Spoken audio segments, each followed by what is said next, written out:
liberator, but you can't murder liberation. You can murder revolutionary, but you can't murder revolution. And you can murder a freedom fighter, but you can't murder freedom.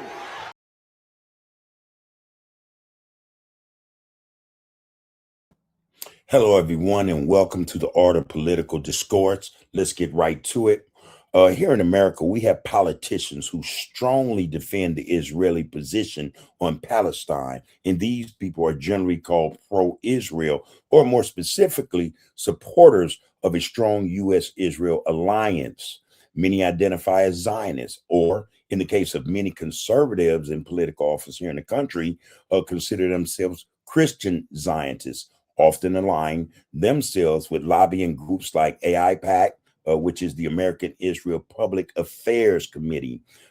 These individuals, these American politicians who are pro-Israel or allies, often referred to as the members of the Israel Allies Caucus. These members would also consider themselves Zionists. Politicians such as former President Biden, who identified with the movement of the support of Israel as a Jewish state. We have others who are or consider themselves Christian Zionists, evangelicals or conservatives who support Israel based on biblical beliefs and the belief that it is in America's strategic interest to do so. The Israel lobby supporters, there are so many of those, and you'd be surprised who actually support the Israel lobby, but these are politicians who receive funding and support from groups like the AIPAC or Christians United for Israel. Mainstream hawkish Democrats and Republicans often associate with groups like the Democratic Majority for Israel, the DMFI, or on the right, those who advocate for unconditional support, including support for settlements in the Palestinian state or territory. Now, that being said, before we get into this piece I want to provide for more clarity. I would like to ask that you like, share, comment, follow, and subscribe to the Art of Political Discourse. With your viewership and support, your participation in this channel. With this channel, we can bring more informative and educational news or insight to the public at large. So we thank you for your participation and support. So I have a clip that I want to share. This clip is courtesy of the Tucker Carlson show. Not a fan, but hey, sometimes Tucker Carlson gets the job done. He asks those questions, those hard questions that we see a lot of mainstream media personalities avoid depending on who that guest is. But anyway, recently, Mike Huckabee, he appeared on the Tucker Carlson show and had quite a bit to say about Israel, Palestinians, the U.S., and the Middle East, all in one breath. But before we cover that, let's address, again, the American politicians who support unapologetically Israel and his actions in Palestine. Those actions resulting in the end of tens of thousands of Palestinians in the name of the right to exist in another's land. This channel did a piece about a particular politician, Miss Crockett. Come to find out, Miss Crockett, when she votes for whatever the Israeli government puts before the table or the board or whatever political bill or passing of a bill or vote needs to be done in favor of Israel. She is on board at all times. It's no wonder. Well, the wonder is, how could that be if she represents a district that is almost impoverished? Education levels of rates are very low. Employment is low. Homelessness is an issue. Jobs is an issue. The economy is an issue. However, Ms. Crockett is just one of many politicians, especially Democrat, who vote in favor of the Israeli government or alliance. This money in the tens of billions of dollars gets sent to Israel, a country, by the way, who really doesn't need any money from the United States taxpayer. And yet that's what they receive. tens of billions of dollars annually. You know, that's on record. That's what we know about. This is something that it begs the mind in terms of wanting an answer as to why this is so. What is going on in American politics to where American politicians, who are the representatives of the people, would tend to vote more for a foreign country and bring resources and help help economically that country to do better, when here in America, its constituents, these people that they're supposed to represent, are in a bad way. Again, politically speaking, economically speaking, educationally speaking, you know, in terms of the economy, things of that nature.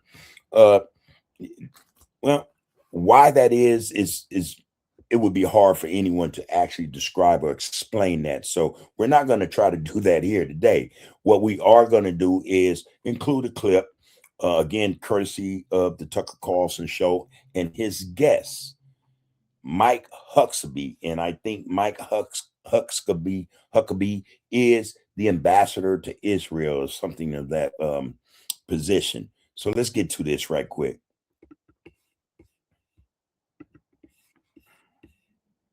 How many civilians have been killed by the IDF in Gaza? We don't know. You know why we don't know? What's your guess? Well, the only numbers we have come from this dubious entity called the Gaza Health Ministry. You know who that is? Well, why It's doesn't Hamas. Israel have some kind of count on it? We also know that a lot of the people who were killed were in fact warriors. Sadly, How many kids were killed? we don't know. Well, before we get in that, the reason that it can't be known how many people were killed, there are two issues actually. One is that the Israeli government will not allow independent people, not Palestinians, not Hamas, you know, or anybody else in the Middle East for that matter, to come in and find out, just in terms of lives unlived. There have been Israel, they tend to not allow that type of thing. In fact, if too many reporters start getting the news out in such a way, to where the world is aware of the atrocities taking place, those reporters' lives are unlived as well. That is a known fact. That is not hyperbole or made up. These things actually exist, where Israel will kill the press or unalive the press, allegedly, as they would allegedly women and children in Palestine, as they are on their mission to take over Gaza and the West Bank. The other thing is, there are reports that allege that Israel uses what they call a thermobaric bomb. This is a bomb that's when it's dropped, it kicks off heat in such a degree, 3,500 Fahrenheit, where it vaporizes. It evaporizes, you know, the human form. What's left generally, if a bomb like that is dropped on human beings, is just basically a little blood spatter or just fragments of bone that are left. So it's very difficult to get an accurate count of how many people, that would include children, have been deleted as a result of the Israeli government's mission to get control of the Gaza Strip. All right, so let's get back to this. Maybe we'll get a little more insight from Mike Huckabee. I doubt it, but let's see what he has to say. What's your guess? I don't know. I'm sure it was thousands, and it's thousands too many. Of kids were killed. Some of the kids who were killed had been recruited to be in the military. Kids as young as 14 years old. Kids. Now, this is also allegedly, this is said about, and it goes both ways in terms of what Hamas does. It puts civilians in a line of fire. But also, this is an excuse that Israel uses, the Israel military, the Israel government uses, to go ahead and bomb these places anyway, because, either they're human shields or they are combatants, children.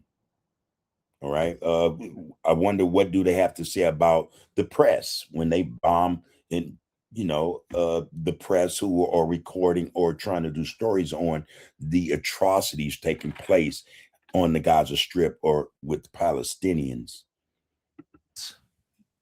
Do you hear yourself? I wonder. I just said that there were kids as young as 14 that were recruited to be Hamas soldiers who were given arms. How do you feel about the kids being killed? I think it's horrible. Oh. You know what I also think is horrible? Well, you think about it, but if you really listen to Mike Huckabee and how he has been as a politician for as long as he's been a politician, Mike Huckabee says things like, "Oh, I think it's horrible," but very rarely does Mike Huckabee or other politicians like him make those efforts to bring about something different. That very rarely, if at all, they'll go to the president and say, "Stop this now. Stop this now." Too many lives, especially children's lives, have been lost in this conflict. Stop it now. Have the Israeli government stop dropping bombs and shooting civilians. They don't do that. They don't advocate that, and yet they'll get in front of a camera. So I think it's horrible, but their actions are contrary to what their words are. I think it's horrible that 1,200 people were slaughtered by people across the border, and 252 people were taken hostage. 48 of the 1,200 were Americans. Agree more. And then when all lives equal? When Hamas could have ended this on October the 8th and given all the hostages up, they didn't, leaving no choice. You're never going to get me to defend Hamas. I'm not pro-Hamas. I hope totally opposed to slaughtering innocents, whether Hamas does it or whether the government of Israel does it in much larger numbers. And the reason I'm opposed to it is because I'm a Christian and I believe that all souls are created by God. I do not disagree with that wholeheartedly. But I said, how many children have been war is killed? A horrible thing, period. And we don't know. We know that a lot of the numbers. I mean, it's so obvious how he's avoiding the question. Answering just a simple question is, how many children, or does all lives matter? This is simple yes or no, or I don't know how many. So let's move on. Numbers were reported by Hamas. But you said you think thousands of children have been killed. Yeah, and a lot of times, you know why they got killed? Because Hamas would gather up the children and put them in the targets. Do you know what Israel does? They send page messages and they send texts to every cell phone in Gaza, and they say, we're going to hit this particular target. They drop leaflets and they announce where they're going to hit. Nobody does that. The U.S. doesn't do that. Israel does that in order to prevent, let me finish this. They do this in order to prevent civilian casualties.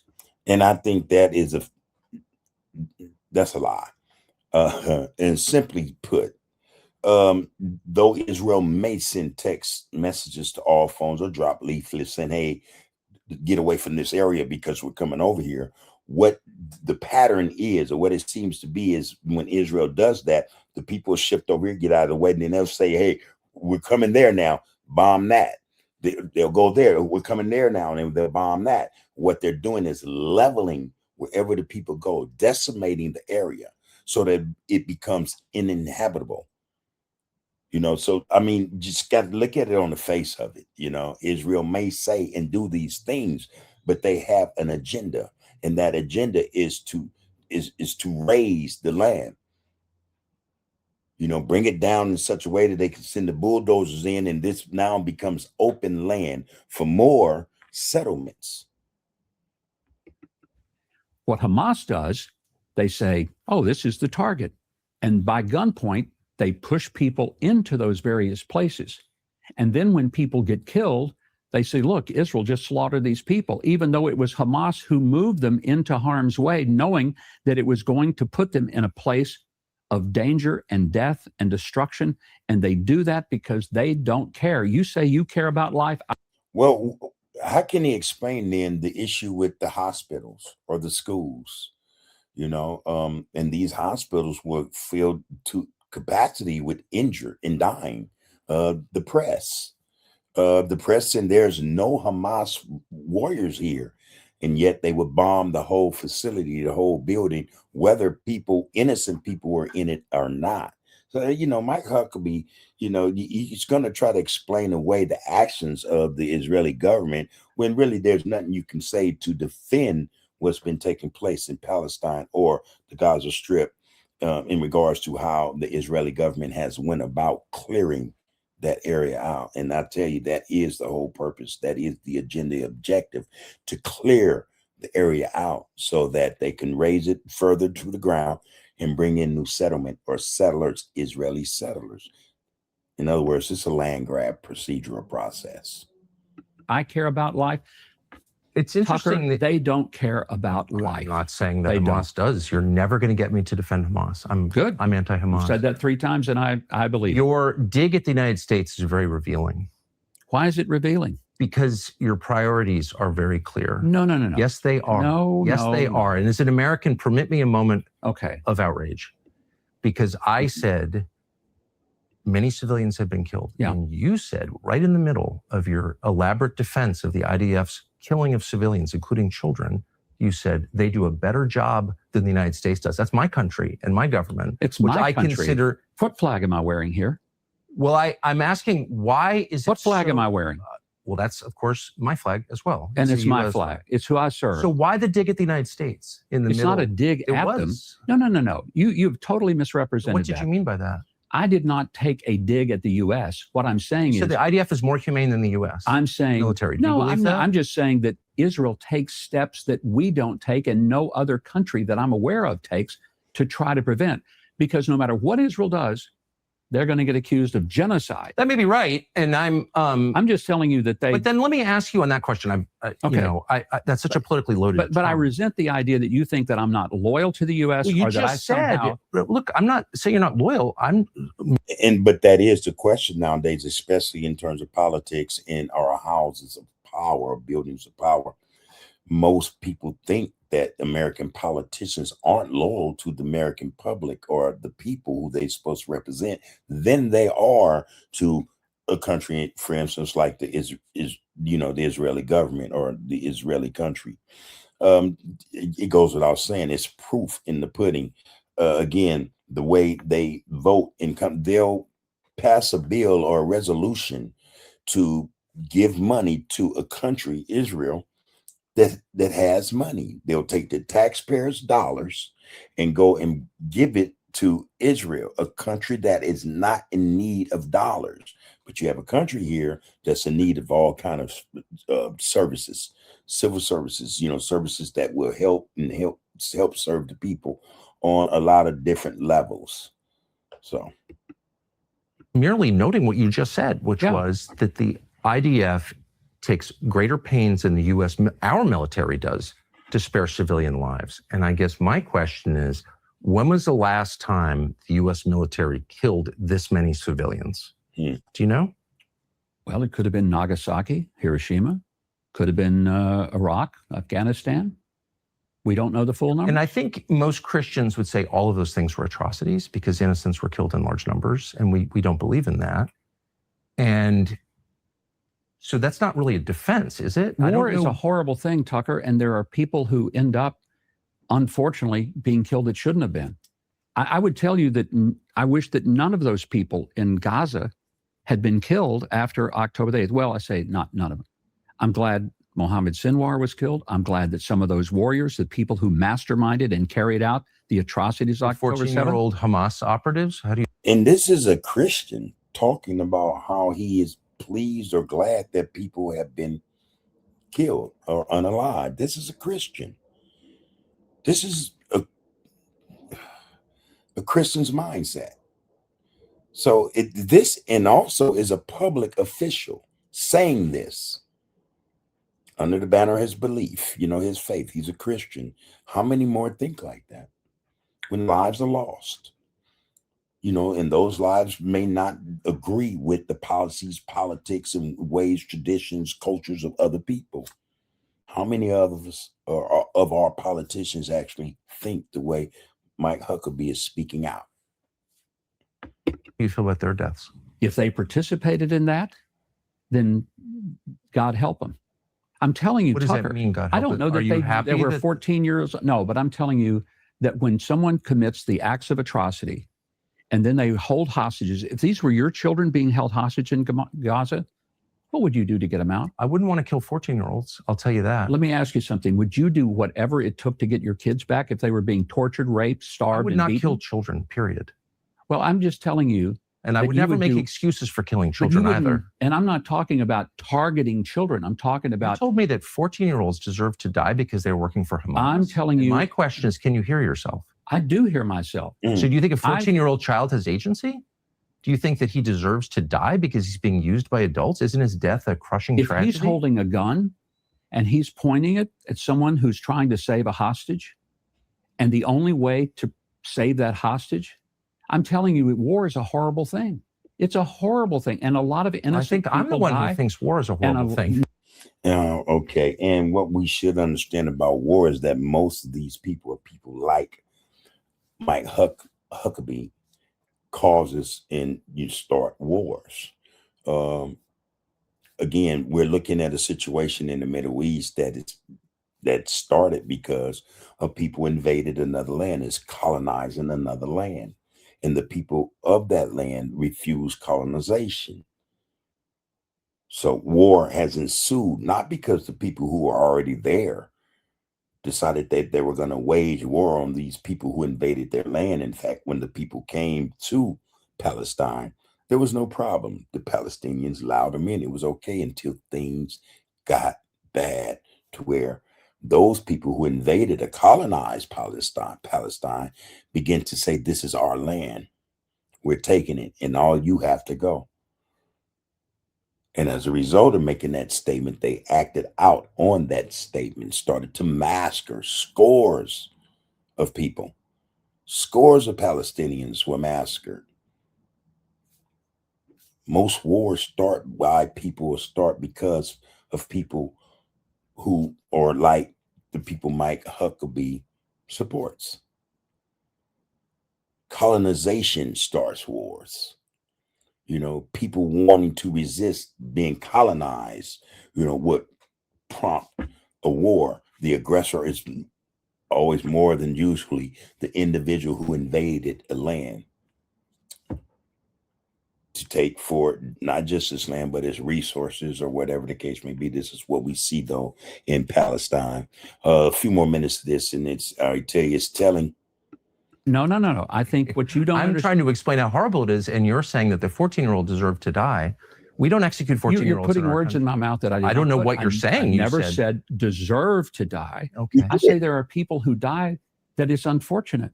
Okay. But I'm saying that you are not giving Israel credit for having done everything they possibly could to a level that, quite frankly, in urban warfare, there has never been a war. I don't mean to criticize Israel, but it's a foreign country, and I would much rather criticize a foreign country than my own. Feel free to do that. They can handle it. But you pivoted against our country by saying Israel's done a better job than our military has. I simply gave you the illustration, and I helped you understand that Israel goes to lengths that no other country, including ours, goes to. And that should be obvious to everyone involved or concerned with this issue.